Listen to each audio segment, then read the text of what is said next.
ভাই তোমাদের বিরাটের জার্সি পরে তোমরা খেলা দেখতে এসছো কেন?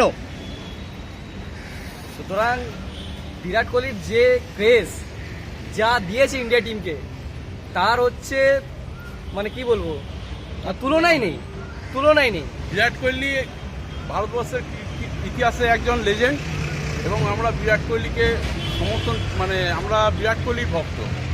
ইন্ডিয়া টিমের যেমন ভক্ত, বিরাট কোহলির সেরকম আমরা মানে পার্সোনালি ভক্ত আর কি। তোমরা কোথা থেকে এসছো? আমরা খড়গপুর থেকে এসেছি। খড়গপুর কখন বেরিয়েছো? আমরা ওই 10টার দিকে বেরিয়েছি।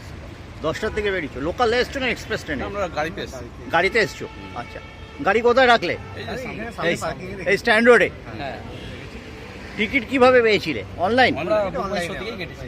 আচ্ছা, কি মনে হচ্ছে আজকে? আজকে তো ইন্ডিয়া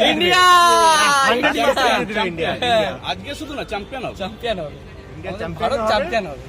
তোমাদের নামটা যদি এক এক বলো। আমার নাম সমর এসছি। সৌরভ কুমার দত্ত, অপূর্ব মল্লিক। আর আপনার? হিমাদ্রি তিওয়ারি। আচ্ছা, ইন্ডিয়া কনফার্ম? একদম। বিরাট কোহলি চ্যাম্পিয়ন। 200% এটা কতটা আক্ষেপ যে ইন্ডিয়া সেমিফাইনালটা মুম্বাইয়ে হবে যদি আজকে জেতে?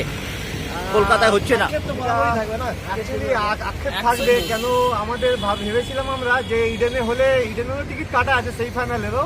আচ্ছা। আমরা কিন্তু ভেবেছিলাম অন্তর থেকে যাতে ইডেনেই আবার ইন্ডিয়া খেলুক, ফার্স্ট সেমিফাইনালটা যাতে আসলে ইন্ডিয়াই যেন ইন্ডিয়া এখানে খেলুক। এখানে খেলুক। কিন্তু মানে সেইভাবে আমরা হয়নি, টিকিট কেটেছি। ঠিক আছে, ইন্ডিয়া ওয়ানকেও জিতবে, প্লাস আহমেদাবাদেও জিতবে, এটা আমাদের আশ্বাস আছে। ইন্ডিয়া টিম জিতবে। 26-এ টি-20 ওয়ার্ল্ড কাপ ইন্ডিয়া।